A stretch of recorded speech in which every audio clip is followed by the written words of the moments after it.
Hi, this is Poster Girl. Welcome to Bandwives, a show about the wives, lovers, and significant others and the musicians they love, hate, and tolerate. But mostly, it's about their lives, interests, and passions. This is the stage for those of us off stage, the biggest fans, the ones always there in the background.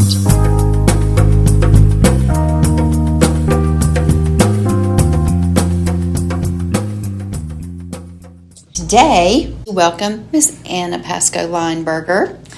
And this is an interesting one. She's the first person I've had like this who is not only a band wife, she's also a band mom.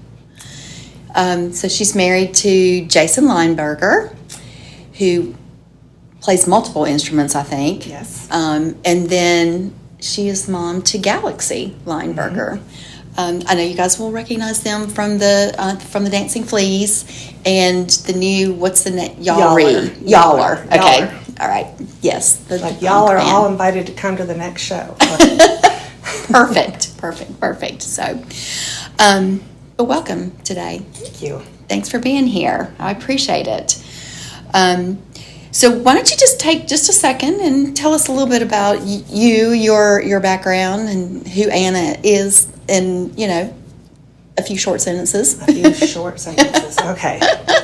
I moved around a lot when I was young, but really? I always say I'm from Shelby because I graduated from Shelby High School. Yes, that's the sign. I went to college for 2 years in Raleigh to Peace College, and then I transferred to Chapel Hill. And I met Jason in high school. Oh, okay. I didn't know that. We were in band. So were you high school sweethearts? We kind of. Okay. I would say I'm a year ahead of him in school, which he will never let me forget. Especially once we hit the big 5-0. Yes. Yeah, I know. It's like it's fun at some point, but then it's like not so fun as right. So I was a junior when we started dating. But he was in 10th grade, and then he transferred to the North Carolina School of Science and Math. Oh, really? I didn't know that. That's where he graduated from. Mm-hmm. And so my senior year, he was there in Durham, and I was here. Okay. So that gave me a lot of time to study up and and hang out with my girlfriends. Yes. And then we were at Chapel Hill together. Okay. Very cool. And then we got married while he was still in college. His senior year, we got married New Year's Eve, 1993. New Year's Eve. Okay. Had that always been like?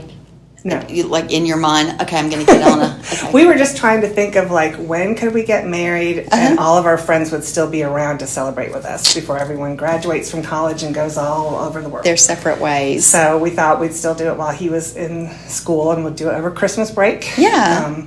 It was a Friday, so it wasn't like a normal... it was on the weekend, but it wasn't like a Saturday. Right, not a Saturday wedding. or Sunday.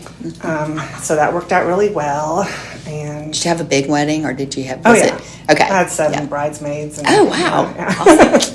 It's big. Going right down the church aisle and all that. My mom and dad had a really small wedding, and they didn't even have any pictures at their wedding except for some little black and white snapshots. Yeah. And so my mom.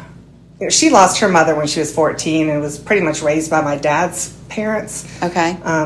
And considers my dad's sister like her sister. And, and so they didn't have a big, expensive, lavish wedding. So I told her, you do what this is my wedding, but I'm willing to share. I shared it. I said, I just want final say over what I wear. It's a good call there. Good call. Yeah. And it all went well. It was great. I'm sure it did. My brothers went out the day after Christmas and collected Christmas trees that people had dumped on the side of the road. Yeah. And we bought a bunch of white strings of light and decorated the church hall with Christmas trees. What a great idea. So they're all right there, and there's going to be plenty of them the day after Christmas. And I think it was really the older people from our church and our friends that were at the wedding. Because all the people like my parents' age came to the wedding and then left to go to other New Year's Eve parties. Okay. So the older people from my church talked for years and years and years about all because there was a mosh pit at my wedding. So it was fun. We had a great time. Very cool. So were you in the middle of the mosh pit? No. You took care of the dress a little bit more. Yeah. We danced to Beauty and the Beast because that Disney movie had come out around that time. Yeah. That was our wedding song. And then the next morning we took a 6 a.m. flight to Hawaii. So. Oh, wow. Oh, fabulous. So did you go all over Hawaii or just? We went to Maui. Yeah. So, we technically flew into Honolulu, then took a flight to Maui. Yeah. And we took a day excursion to Lanai. But most of it was spent on Maui. Okay. It was really neat. And the hotel we stayed in, I later saw when I was watching an episode of the Newlywed Game. It was like one of the prizes. Oh, was it really? Trip to that. I was like, that's where we went. That's where we went. We've already been there. It was very nice. Been there, Maui, done that. We've since been back to Hawaii for a friend of ours' weddings. Okay. And went to Oahu. Okay. See, it's a little different. Yeah, it was like Myrtle Beach with a lot more Japanese people. Yeah. We, several years, 10 years ago or so, we went to Maui. And it's so lush and so just beautiful. And I was very surprised at how much the mountains and then the trees and the greenery and all that on the mountain, how much it is. But they did say it's different on some of the other islands, especially Oahu. Maui is very laid back. Yeah. But the wedding we went to in Hawaii was a good friend of Jason's who was in the Navy. And he was stationed in Japan and met a Japanese lady. Yeah. And they had been visiting us a few times here in Shelby. And they're like, where should we get married? Because his parents, he went to Shelby High, but then his parents divorced and his mom moved one place and his dad moved another. And so he didn't have a home base. Right. So he's like, I don't know where to get married. And I said, why don't you get married in Hawaii and split the difference and make all of us travel? And they did. Very cool. So it was a fun wedding, and we grouped together with a bunch of our friends and got a group rate on a hotel, and it was a really good time. Sounds like it. And it was really interesting because of the Japanese element, Yes, there went to is. a Japanese bachelorette party. So how is that different from? Not different. They wanted to sing karaoke. Okay. So we found a little bar, and some of them sang English, and some of them sang in Japanese. And the band who worked there, the lead singer was from the Ink Spots from Motown. Oh, okay. So he sang too. Interesting. It was interesting. And the group of ladies that were there, a lot of them were into Amway. Yeah. So they had all been to Michigan. It was the only place in America they had been was Michigan. And I was like, that's interesting because I grew up in Michigan. That's where I was originally born. Yeah. So that's where you came from, Michigan to North Carolina? Well, no, we went to Michigan, to Ohio, to South Carolina, and then to Shelby. Okay, yeah, you did jump around a good bit. So we did move around a little bit. So do you like karaoke? Are you a karaoke person? I like it at home. Okay. We sing it a lot at home. We have like Xbox or PlayStation. Yeah, all the stuff. And I'm pretty good at, my tone is good. I don't know if my singing is any good, but I can keep up with the tone marker and get really high scores. But Jason asks me all the time, like, are you sure you don't want to sing with the Fleas? I'm I was going to ask if you've ever thought about it. Do you play instruments? Any instruments? Like I said, Jason and I met in band, and I played clarinet. Okay. And he played flute. And we sat, it was like, half circle, the little circle thing. And I was here, like, in the first row chairs of clarinets, and he was in the first row chair of flutes, and we just stared at each other. So you had like a direct line of sight to him. And we would, make googly eyes. Like all three. Well, I started Shelby High when they became Shelby High. Like my first year there, they were Shelby Senior High, and they only had 10th, 11th, and 12th. Because they had, And then the next year, you went to middle school. Junior high. Oh, you went to junior high, and then I gotcha. And then when Jason's group moved up to the high school, my little brother moved up at the same time, so they added the 9th grade. Yeah. So I was there 87, 88, 89, and if anyone who knows sports knows, those are like the first 3 years that we won a state championship back to back. Yeah. So marching band was really long seasons. Yeah, so we would sit with each other as friends on the bus sometimes. Sometimes as friends, or sat together sometimes? No, we did not start dating until the prom my junior year. Okay. And then he was gone the next year to school science and math. So we did not date at all during football season or anything like that. During band season. So. And I actually, our first date was to the prom. Okay. And wow. he had a girlfriend. That's a big first date. Yeah. Okay. I had just broken up with a guy, and I had tickets to the prom. But one of my friends was at the School of Science and Math, my best friend. And she's like, you already have a prom dress. You come up here and you go to my prom. There are lots more boys than there are girls at the School of Science and Math. Great. And so she's The like, odds you are just good. need to come up here. And it just happened that the group of Shelby High kids that were wanting to go to school there had the interview coming up. So I knew there were like 4 or 5 people that were going to go up there for an interview. Okay. So he was the first one He I was ran one of into. them. Yeah. First one I ran into, I said, can you give me a ride up to Durham when you go up for your interview? And he said, what's in it for me? And a life of love, happiness, and all the joy and fun you can have. And I just blurted out, you can go to the prom with me. There you go. And he did. And we've been together ever since. Literally, we have not broken, Yeah, it's never been it's been together since then. That's very. I did go to 2 science and math proms as his date. You hear of the School of Math and Science. Prom is not what you just don't think about it, but I know they do. So that's kind of, is it just like all the other proms around here? Do they have their cool theme and all that kind of stuff? Yeah, this was back in the 80s and early 90s, and they didn't have it at school. They had it at like a hotel, like the Omni, Hilton or whatever. Nice. So I just remember, I think we might still have, they gave us little prom favors that were like shampoo. Champagne Like flutes. champagne flutes? Champagne flutes with the School of Science and Math prom, etched in on No it. champagne on them. I wonder if you I could don't even really do read- that now. But I don't know if they had a prom committee or anything like that, but it was just nice. it was little prom. nice. Very nice. Okay. So while we're talking about Jason a little bit more and music and such, do you prefer the Dancing Fleas or Y'ALL'RE? Well, I love all the members of the Dancing Fleas. Oh, yeah. And they're fun, and I love the Fleas. Y'ALL'RE is, it's punk rock. It is. Yeah.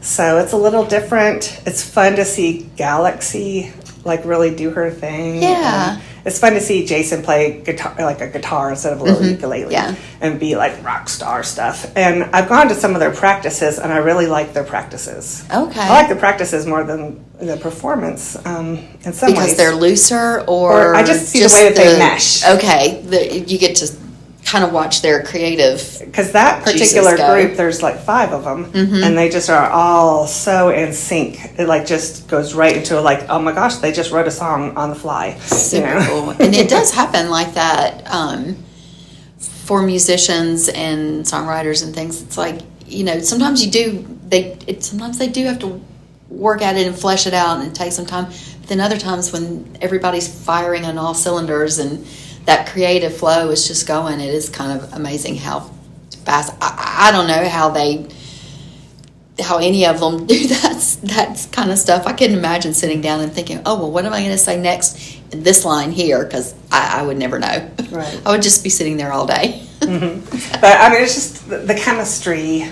is different. And the Fleas, I've seen them since the beginning, and they've had members come and go. Yeah. As people have moved away or taken jobs elsewhere or just didn't have time for it anymore. And so the group that they are now are the ones who stuck with, pretty much stuck with it and said, yes, this is something we're going to make a priority. And they're all just gotten super, super close now. It's like they're family. But they have. So, very nice. Do you play the ukulele? I do not play any stringed instruments. No stringed instruments. Really. I did play clarinet in college a little bit. I haven't really touched it since college. It probably needs a lot of work. But and I do like to sing, but not for audiences usually. Just at home with karaoke. Yeah, and in the shower, That's okay. in the car with the kids. So did you always sing with kids in the car? Oh, yeah. Are your other kids musically yes. inclined? I was thinking about this before for this interview. I was like, you know what? No one in my family growing up were musical. Okay, you or your brothers or anybody? I played clarinet. I would say I was the only one who was musical. Yeah. And my brothers were both. I have just 2 brothers. One's older and one's younger. And they were jocks totally. Yeah. I think my younger brother was a 4 letterman at Shelby High, golfed played basketball, played soccer, and then was the kicker for the football team. So, oh gosh, yeah. And my older brother was busy. baseball and basketball. And so they were just all about sports all the time. And they didn't play any instruments. And I was thinking, like, I was the only one who had a stereo. Like, neither of my brothers had a stereo. Oh, that's funny. I mean, I think my younger brother had a Walkman, you know. Yeah. And my older brother had, my parents had this old stereo that just had a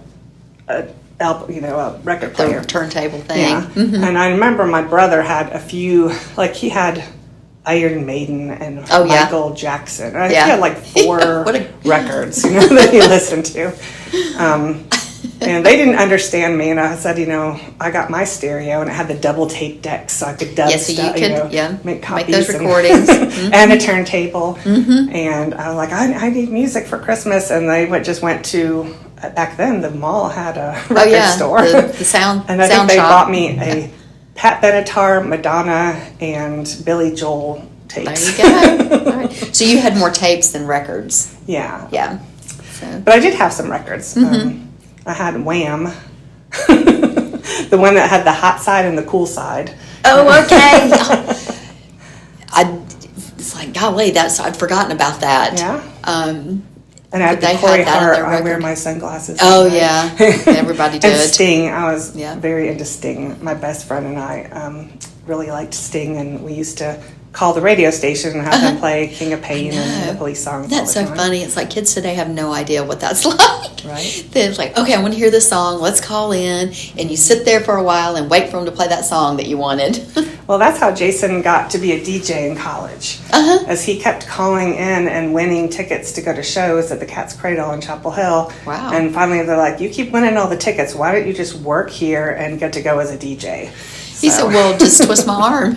Right. So he, I used to go with him sometimes to the radio station at like 2 a.m. for a shift, And then he worked, when we first got married, we were living in Rutherford County. He was working for Rutherford County Schools. And we met Joe Kendrick, who's with WNCW. Yes. At the friend that I listened to Sting. Okay. Her wedding. And he was there. He came as a +1. Okay. And then we were sitting at the same table. And he's like, how do you know her? And we're like, how do you know her? He's like, I don't know her, but I know her friend, and that's who I'm here with. And I live in Shelby, and they came and stayed with me to go to the wedding. And he's like, well, we went to Chapel Hill with her. He's like, I went to Chapel Hill. And Jason's like, I was a DJ. And he's like, I was a DJ. And so somehow they just barely missed knowing each other. Yeah, they just sort of crossed. And so we've been friends ever since that wedding. That's one of the most significant relationships in our life, that we just met at a wedding.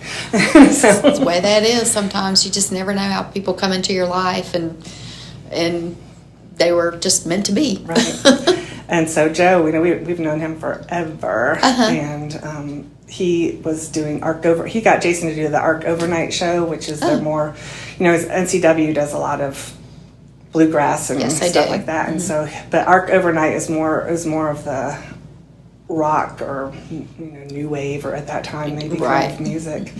So they had so that's where Jason got to be exposed to a lot of new music, was through NCW. Through that. Brought it home to you guys. Yeah. I love you.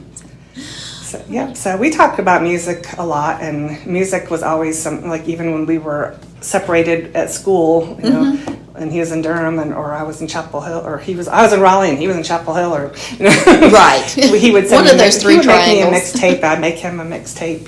His mixtapes were way better than anything I ever gave him, probably, but probably not. He wouldn't say that. So, do you still have the tapes? That's the thing. Are they now on your playlist on Spotify? Oh yeah, we do have. He does make me some playlists. Playlists, yeah. That's fun. Very fun.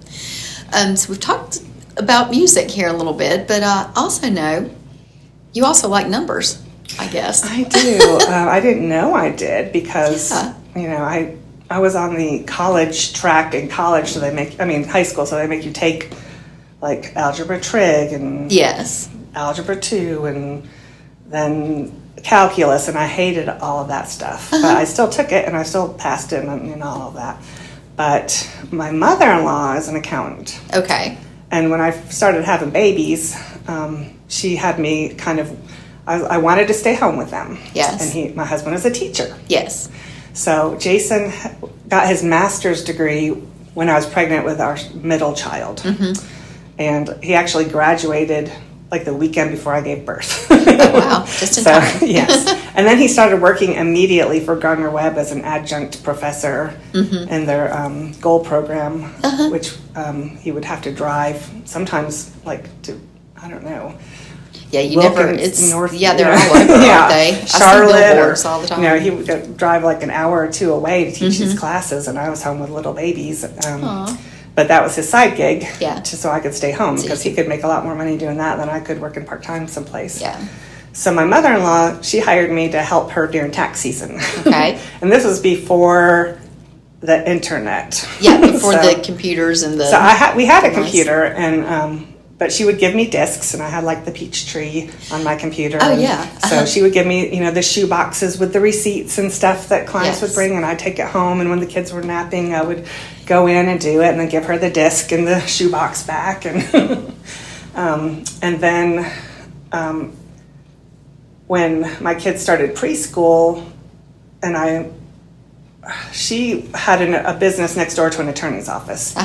And that she was the accountant for the attorney, but not like he had a regular bookkeeper too. Right. And his bookkeeper left, and he wanted her to take over over. the bookkeeping And she's part like, of it, that'll be too expensive for you, because I charge a lot as a CPA to do Yes. someone's bookkeeping. Yes. And then I would just hire my daughter-in-law to do it anyway. So why don't you just hire my daughter-in-law? Yeah. So he did, and so I ended up very working cool. for an attorney's office doing their payroll and things like that. And then my mother-in-law is a very adventurous, outdoorsy woman, and she like has hiked most of the AT.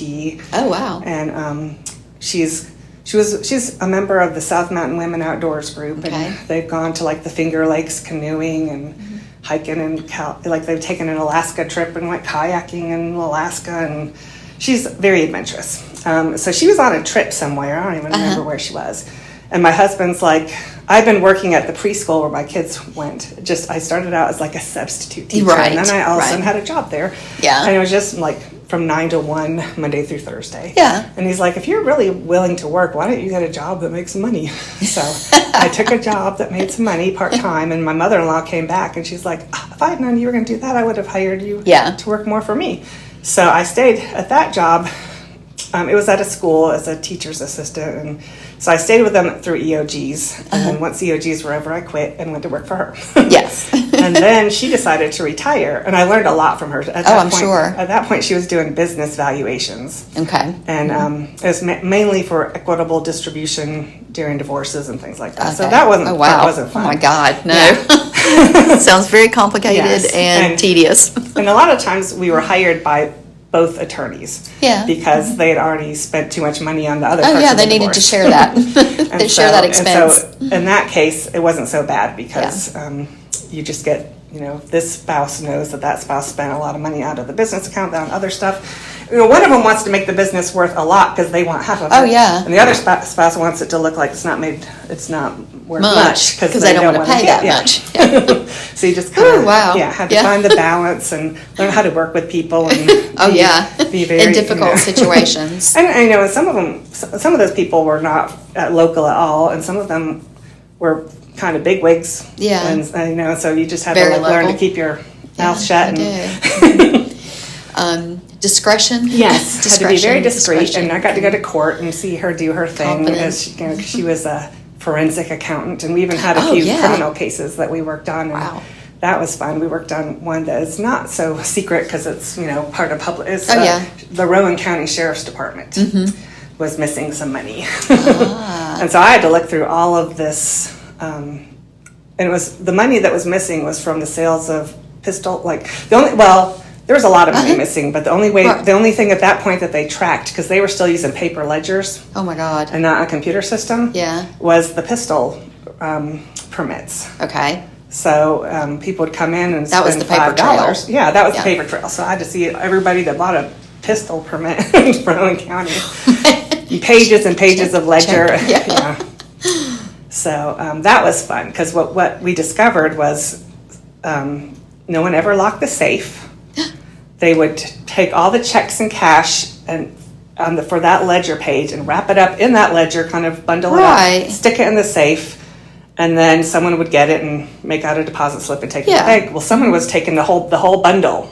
Okay. And sticking it like under their coat and walking out the door. So the checks were being thrown away. Yeah. And the cash was being kept. Okay. And they didn't know. God, people didn't realize their checks weren't bad. Yeah, well, that's how they got caught. The attorney's offices. Say. The attorney's offices were starting to call and say, "You're not cashing all our checks for when we send you money for stuff." And so that's how they figured it out, because they got audited every year, and the auditor never found it. Well, yeah. So, but that was a fun one. Man, I'll bet. But it was a lot of work. Interesting. Yeah. It was very interesting. Very and that one did tedious. not go to court. That one, the person Settled. ended up, settling. But that was a really interesting one. But so then she decided to retire, and she's like, you know what? You don't have an accounting degree. My degree is in history. Okay, yeah, that's a far cry from accounting. I'm married to a science and math graduate who was an English teacher. Yes. And I have a history degree. So I'm like, we have the kids covered for every subject. Yes, you do. So she's like, why don't you go back to school and get some accounting under your belt? She's like, I know you can do it. But someone who might want to hire you might not know you can do it. Yeah. So I went back to CCC, and she wanted to help you too, to make sure that the way you pick up stuff and the way you think about things is the appropriate, general best practices are. GAP. Yeah, that was what I was trying to come up with. So I went back to CCC and took, I looked to see what it would take to get their associate degree. And I had everything taken care of pretty much from having gone to college. Yeah. So those things all transferred. So I mainly just needed to take accounting classes. So I took all the accounting classes that CCC offered, and made straight A's, and was even on their student council. Oh, wow. Yeah. Because that's the other thing about me. I'm a joiner. Okay. All right. And then while I was still working for her, one of her clients was the interim president at the Chamber of Commerce. Okay. And they needed a bookkeeper. And she's like, well, hire my daughter-in-law. Yes. And so that was interesting, because they were across the street from her office. And I was interviewed 3 times there, once by the bookkeeper, and then once by the interim president and the board chair, and then another time by the board chair and the board chair elect. Okay. So I was very well vetted. You were vetted. And they hired me, and then they liked me enough that they offered me a spot as the manager of the Kings Mountain office, well as still being the bookkeeper. So I worked for the chamber for several years, and I loved it. It's probably my favorite job I've ever had. Oh. But it was a nonprofit, and yes, and once again, I didn't have that many benefits there. Yeah. So I'm like, I better take a job that's not as much fun, but is more of my accounting, does more of the accounting, and make a little bit more money and have more benefits and have a retirement plan and things like that. So then I did that. Future-wise a little bit more. I actually worked for the Cleveland County Partnership for Children, and I saw I that. had been serving on their board. I was at that time, I was working on their board of directors, and I was on their finance committee. Okay. And so it was an easy transition. I just kind of went for the interview, and she's like, yeah, no I don't brainer. even really need to. Yeah, this is a formality. Yeah. So I know, and that's a great organization. It here is. It really in our is. Area. Y'all do a lot of good work. Yeah, and when the pandemic hit, we were all working from home. Yeah. And schools were closed and daycares were closed, and I helped write some grants and things, but it just I got laid off because I was not needed. Yeah. And so I think we learned I think a lot of things were changed like that. The pandemic just pushed a lot of change with companies and I mean everything that things you were doing before. Now they figured out different ways to do it, and then there was no need to go back. Yeah. So I So think that you was probably weren't alone in that. It was kind of scary, but I Yeah, did. yeah. I qualified. Everyone, I don't know if anyone didn't qualify for unemployment, but I did. Yeah. But, I think I got 2 unemployment checks before I got hired. Because I had people sending me all kinds of they're looking for somebody and they're looking for somebody, but once again, everything's closed. So people are like, we really liked your resume, everything looked great, but We're not doing anything right now. and some of it were nonprofits, and they're like, but we're not even meeting as a group. So. So then I had a resume set up just for nonprofit-y stuff. Then I had a resume set up for accounting stuff. Okay. And so I got one of those LinkedIn emails saying this place is looking for an accountant. So I sent in the accountant resume and got a call within 12 hours saying we need somebody, because at that point, yes, today, can you start tomorrow? pretty much, because at Mangum and Associates, and that's when they had pushed back the date to July for all the tax returns to be due and everything. Yeah. And they were also having trouble because they had an older lady that I've never even met that I work with, who has been working from home since before I started there. Oh, really? Wow. Yeah, so they had people, and then we would have to shut the office down as people would get COVID and work from home, and I had to get my computer all set up at home with double monitors and all of that, so I could work from home. And that's been great. I mean, you still work from home, or you work back in the office? I can work from home. Do you prefer? Let's this way. Would you rather work from home and work remote, or do you like going to the office? At the office. Yeah. It's just easier with all the files, and especially because it is private information. It is. I like to be able to stick things in the shred. It is shred box and things like that. I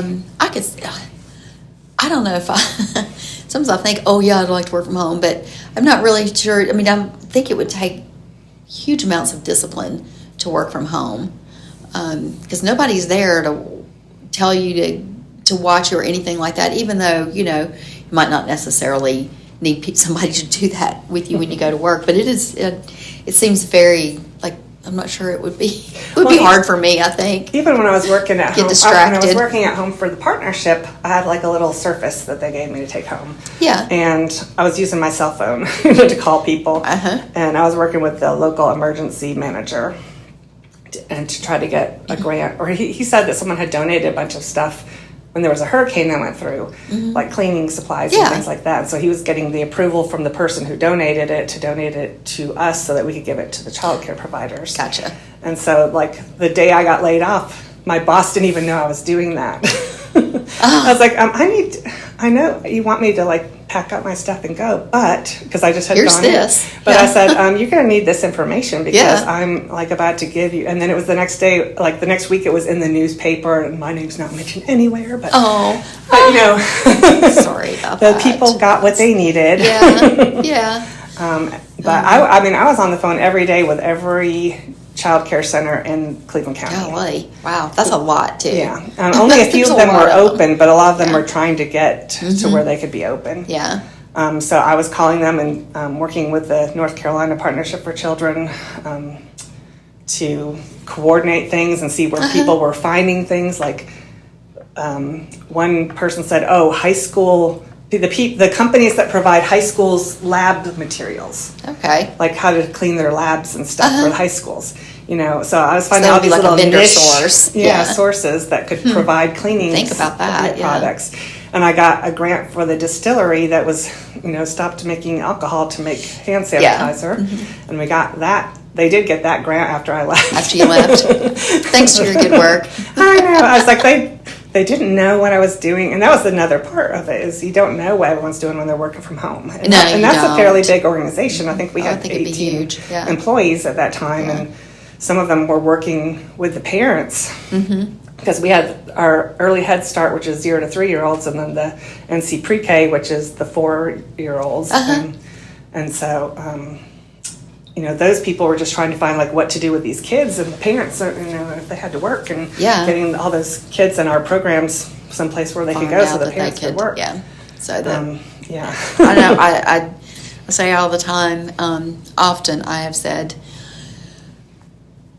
great deal of respect for for parents who had to navigate that. I was fortunate enough, I had one kid in college at the time that that the pandemic hit, but he was old enough to figure things out for himself. I didn't have to do it. Yeah. Couldn't imagine what it was like for people who had, 6, 7, 8, 9, even 13, 14-year-old kids, and all of a sudden you've got to figure out, well, wait a minute now, this is completely changed their routine and everything. So you guys did some great work. Then I'm sorry, I hate sadly that it's still more a great people don't organization. know that how much work was done on behalf of daycares and children and everything. What I'm thankful for is the executive director that had hired me, that I'd served on the board with, had retired, and she found out, and she's the one that was helping me look for jobs. And she was awesome. That's very cool. So it was really good, and and because I was friends with some of the board members and things like that from when I was on the board. And like my old boss from the chamber was on that board. Some good referral sources. So I had really great support, and Jason was working from home, and then we had our son, who was at CCC at the time. He had just wrecked his car. He had been on a hill, going up a hill, and this big tractor trailer comes down. Oh my gosh. And he kind of ran off the road to avoid being hit by this truck and hit a fence. Oh gosh. But I was like, that is like a higher power looking out for him, because it was right before the pandemic, like a month. That's February, March was when everything hit, and he didn't have a car. So he didn't have a way to go get in any trouble. That was probably, So that was probably the made best it a little bit easier. to keep him contained. And then my youngest, Harper, she just did really, really well being at home with us. And she ended up starting college with like over 55 credit hours. Oh, gosh. So she was almost a junior when she started college. Nice. So she's like the superstar of being a student. Are they still at your? I'm not very good with numbers, so does Harper still live at the house with you guys? She's been at UNC Greensboro, but she's home this summer. That's where she is. Yeah. And my son is still with us. He's 20. He's going to be 22. Okay. Yeah. I can't remember their ages and all that. Galaxy is 25, about to be 26 in September. Then Miles is 3 years younger than her, and then Harper just turned 19. Okay. So Miles, he before the pandemic hit in 2019, we lost both of our dads 6 weeks apart. Me and Jason. Oh my gosh. Yeah. Oh. My dad had a long illness. He had I used to work with your dad. Oh, okay. Back in the day at IDG IDG. Yeah. Well, it started out as Dixie Industrial Supply, then it changed to IDG, and then I don't even know what it is anymore. But my brother works. My younger brother works there still. So Paul did too. Yeah. So my dad had the pulmonary fibrosis, and so it was a slow decline until the end. Then it was kind of fast. But Jason's dad had a heart attack 6 weeks before my dad died, and that was not expected. Wow. And and so that was a really rough time. And then with the pandemic, Miles has just been struggling a little bit. Yeah. So he's had jobs. He worked through the whole pandemic at Sushi Dojo because he could walk there from our house because he didn't have a car. But, how industrious of him. Yes. And so, he just, I don't mind. He needs to be with us right now, so he's with us right now. That's what, I know. Galaxy's out owning a business. Yes, she is. Harper has a steady boyfriend who's just got his EMT, and he's going back to school to be a paramedic, but he works full time for the Cleveland County I don't know if it's still called the Rescue Squad or what. The emergency medical services or whatever it is. I know they just merged it all. Yeah, they have. But so, and she's been dating that young man for about 3 years now. So it's like everything's pretty settled. We're just. I feel good for Miles because he's got the 2 sisters on each end that are going to keep him on the straight and narrow. And one day maybe they'll introduce him to someone. Kids are different. I have 3 kids too, and people used to ask me, "So what are their personalities like? Who's like?" I'm like, "Oh no, they're all opposite." I mean, they really are. It's like each of them kind of might have some similar things, but they all do things differently, and Bryson's my oldest one's a family guy, and Sydney's my little hippie girl, and my youngest one Jordan is my eclectic little Renaissance man, as I call him. So I'm sure he'll be happy to hear that.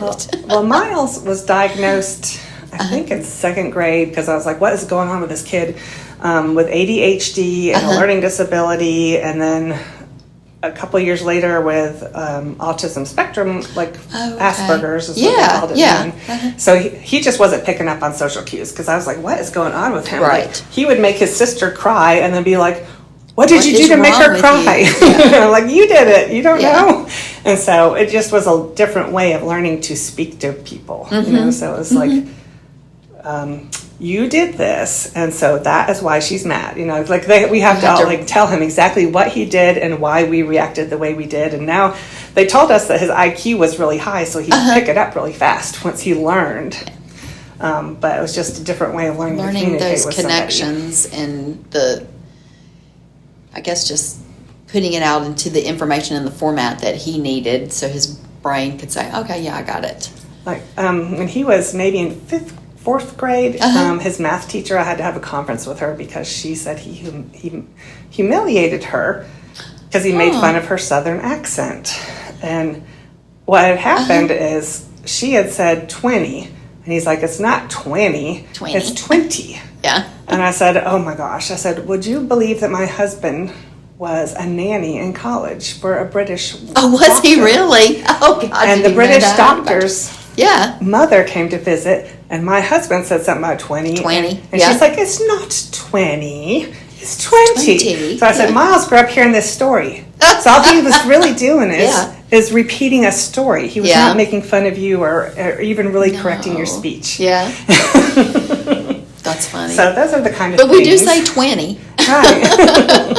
But I was like, here. that will never happen again. But I am so sorry that you thought he was making fun of you or something. Aww. But and then his science teacher, she was in the same conference with all of his middle school, all of his team. Yeah. And she was a first year teacher, and she's like, he tells me I need to have better control of my classroom, and I should get a bell. And she's like, you know what? I did get a bell, and it works. See? I said, the thing is, this kid is a sponge, and he hears everything his dad says. Yeah. And his dad's a teacher, too, so. Oh, there you go. That's right. He was going to pick that up, Mm-hmm. So I'm going to ask you some fun stuff. Okay. So what's your favorite song? Oh, my gosh. My favorite. I don't have one. It's okay. I actually was kind of trying to to prepare for a question like that. But, I know. What is the Harvest Moon? Okay. Neil Young. Neil Young, yeah. Jason playing it. That was going to be my next question. What do you love to hear Jason play? Harvest Moon by Neil Young. That's what made him pick up the guitar and started this whole crazy band thing. Yeah. We were,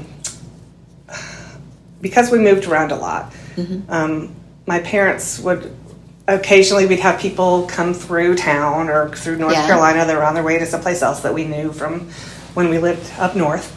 And one of the people that lived across the street from us when I was a baby, when I was like 5, her son moved to Charlotte, to Lake Matthews. And so we were going and hanging out with them some, and especially if his mom was visiting. And his brother came to visit, and he played guitar, and he played that song, and Jason's like...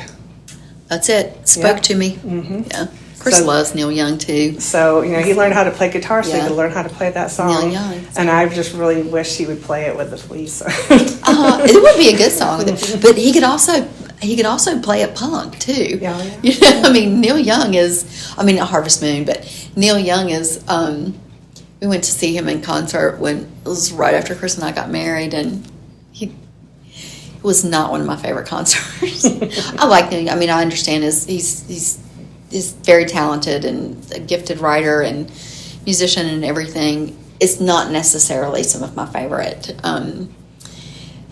songs and things, but it was a really loud concert. It's probably the loudest concert I've ever been to. So you can punk his stuff out too. Yeah. But I think that's good. Has he recorded that song for you? No. Okay. But he'll come down especially if the TV's not turned on at night. He'll come down, and I got him a little speaker that's wireless, and I call it like if he ever wanted to be a busker, that would be what he'd take. Yeah, it's really cute, and so he'll bring that down, and sometimes he'll bring a keyboard and the stand down, and sometimes he'll bring a guitar down, and sometimes he'll bring something else down. So I'm like, I'm about to get a concert. I'm about to get serenaded. Wow. Like I went through a little like that Sharon phase a year or so ago. Maybe it was when that the song came out that he recorded with Beyonce and everybody. And so he learned to play that one for me. So you can kind of say, hey, I like this, and he'll try to figure it out for you. That's a very, I like that too. Yeah. That's a lot of fun. If you could tell 12-year-old Anna something, what would you tell her today?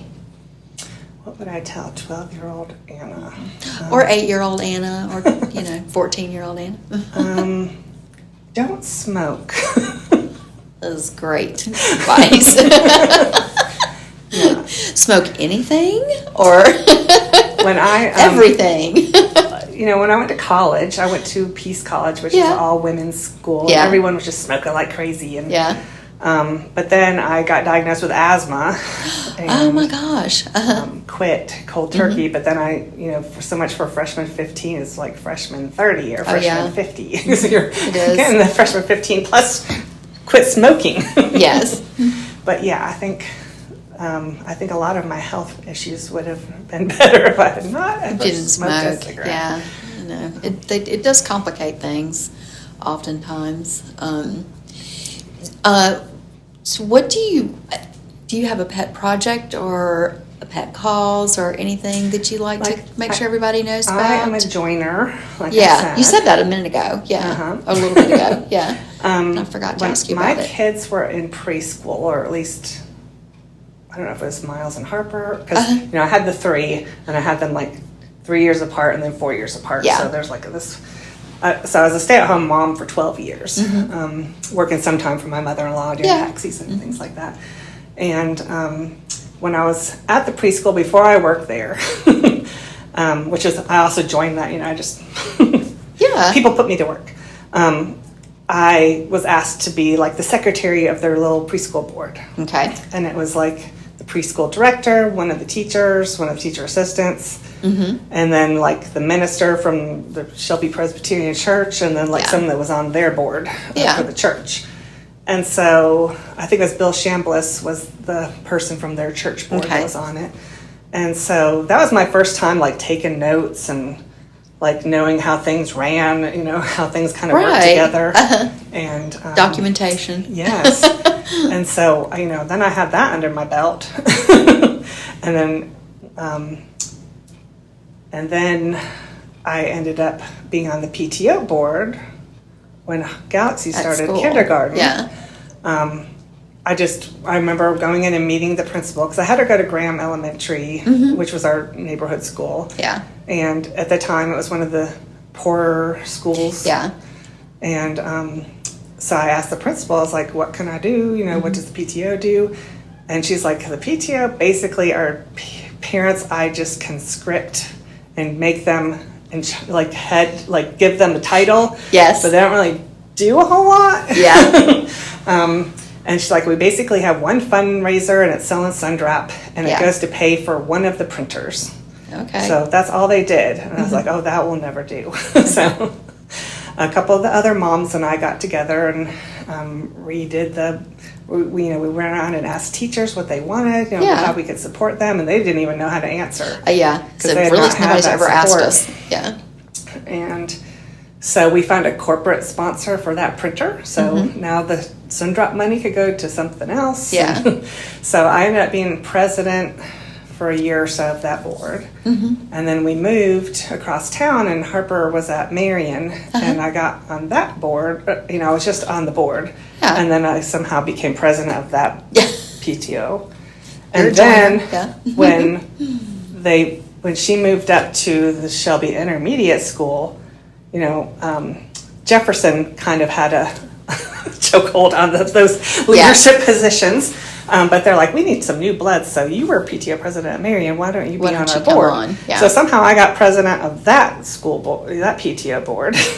Wow. And so now I'm like, hey, I was the president for like 7 years of PTO boards, and none of those schools exist anymore. Oh man, that's crazy. That's right. So because Graham is no longer, and Marion's no longer, and it's no more Shelby Intermediate either. So it's like 7 years of my life as president, not including all the other stuff, all the other stuff I did, all the teacher work snack days and fundraisers and everything, and spirit weeks and behind the scenes and in front of the scenes. Yeah, and all of a sudden, like none of those schools exist anymore. Just really, that's kind of crazy, isn't it? Blows my mind. It really is. But yes. So once I left the PTO world, I was like, I'm going to join a board of something I really want to be on. Yeah. So I joined the Kings Mountain Historical Museum Board, because at the time I was the manager of the chamber office in Kings Mountain. It was easy. And I was working with Adria Vogt, who was their director, and she invited me to join the board, and I was like, yes, because I am a history major at heart. And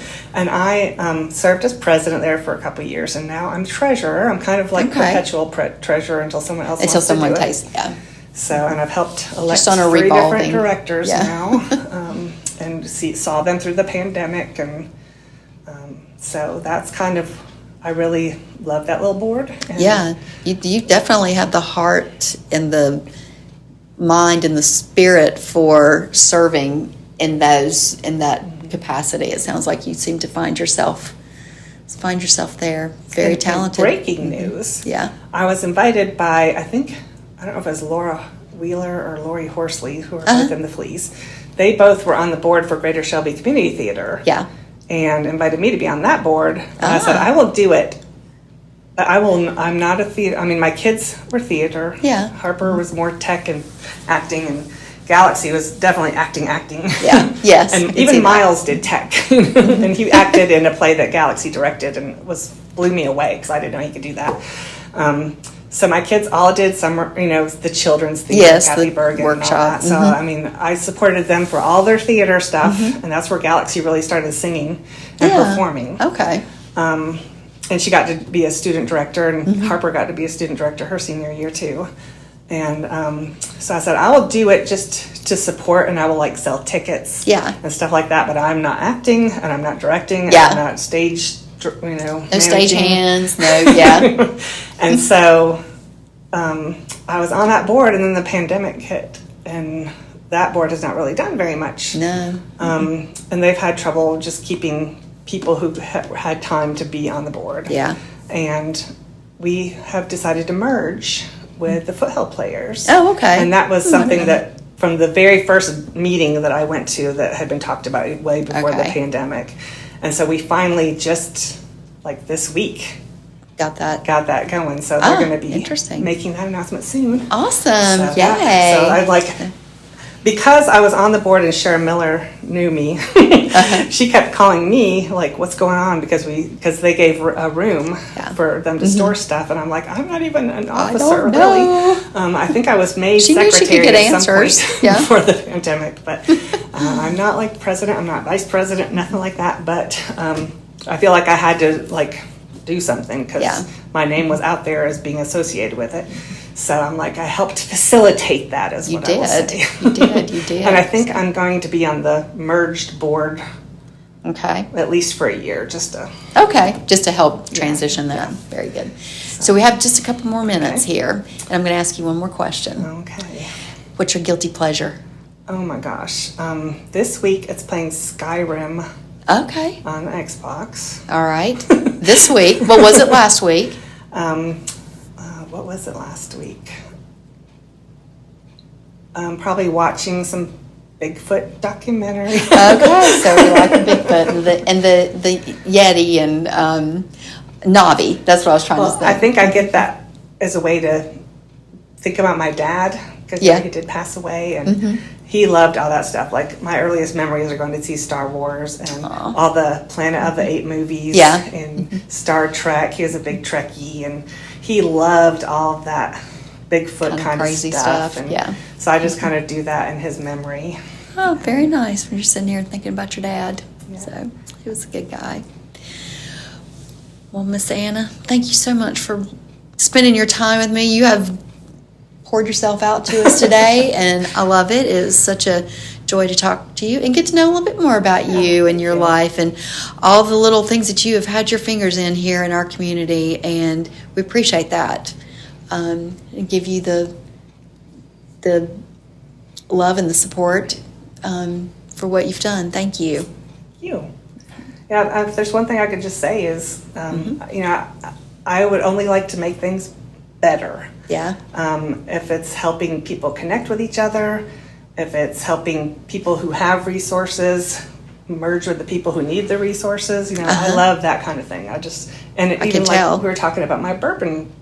Yes, your bourbon club. You know, we had a couple who got married in Hawaii. Yes. Moved to Shelby. And, you know, she's Japanese. And I'm like, this set of friends, their kids are all grown and out of the house. This set of friends doesn't have children and they just moved here. They would get along so great. That's exactly what you so are. So that is what I want to do, is like I want to make people friends with each other. Be a bridge. You are a bridge. That's what I want to do. I want to be a bridge. Awesome. So thank you, Anna. Thank you. Thanks for listening to Bandwise. Look for our next episode. Until then, this is Poster Girl wishing you a beautiful, badass life.